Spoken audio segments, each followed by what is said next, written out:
ஒரு சிறிய ஓட்டு வீடு. அந்த வீட்டுல முத்துசாமி, அவரது மனைவி, மகன் அருண் வாழ்ந்து வந்தாங்க.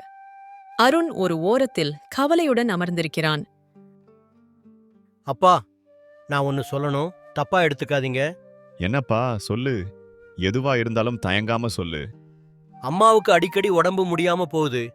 வயல்லையும் இந்த வருஷம் வருமானம் இல்ல. வீட்டுல சாப்பாட்டுக்கே கஷ்டமா இருக்குப்பா. நான் ஏன் படிப்பை நிறுத்திட்டு வேலைக்கு போக கூடாது? முத்துசாமி நீண்ட நேரம் மௌனமாக இருக்கிறார். அருண், படிப்பு தான் உன்னை இந்த மண்ணிலிருந்து மேல தூக்கும். இது மட்டும் உன் மனசுல நிக்கட்டும். ஊர் வீதியில் ரோடு போடும் வேலை நடக்கிறது. மக்கள் கூட்டமாக வேலைக்கு செல்கிறார்கள். அருண் அதை ஏக்கத்துடன் பார்க்கிறான். முத்துசாமி பின்னால் வந்து நிற்கிறார். ஏய் அருண், இங்கே பாரு, ரோடு போடுற வேலைக்கு ஆள் எடுக்கிறாங்க. ஒரு நாளைக்கு 600 ரூபாய் தர்றாங்க. நீயும் வந்தா கை நிறைய காசு பார்க்கலாம்ல? 600 ரூபாயா? ஒரு நாளைக்கு இவ்வளவு கிடைச்சா அம்மாவுக்கு மருந்து வாங்கலாமே. அப்பா கிட்ட பேசி பார்க்கலாமா?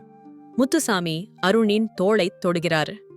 காசு தேவைதான்டா, ஆனா காசுக்காக கனவை விற்க கூடாது. போய் புக் எடுத்து படி. ஆசிரியர் கணேசன் அருணை அழைக்கிறார். அருண், ஸ்கூலுக்கு ஏன் வர்றதில்ல? என்ன ஆச்சு? வீட்டு சூழ்நிலை சரியில்லை சார். அப்பா கஷ்டப்படுறத பார்க்க முடியல. ஆனா அவர் என்ன வேலைக்கு விட மாட்டேங்கிறாரு. உங்க அப்பா ரொம்ப தெளிவா இருக்கார் அருண். நீ நல்லா படிக்கிற பையன். இதோ பாரு, உனக்காக ஒரு ஸ்காலர்ஷிப் ஏற்பாடு பண்ணியிருக்கேன். உன் படிப்பு செலவை அரசாங்கம் ஏத்துக்கும். நீ தைரியமா படி. பல வருடங்களுக்குப் பிறகு அதே பூவம்பட்டி கிராமம். அருண் இப்போது ஆசிரியராக இருக்கிறான். அப்பா, ஞாபகம் இருக்கா? அன்னைக்கு நான் வேலைக்கு போறேன்னு சொன்னப்போ நீங்க சத்தம் போடாம ஒரு வரி சொன்னீங்க. காசு தேவைதாண்டா, ஆனா காசுக்காக கனவை விற்க கூடாதுன்னு நீங்க சொன்ன அந்த ஒரு வரியால தான் இன்னைக்கு இந்த ஊர் பிள்ளைங்களுக்கு பாடம் எடுக்கிற வாத்தியாரா வந்து நிக்கிறேன்.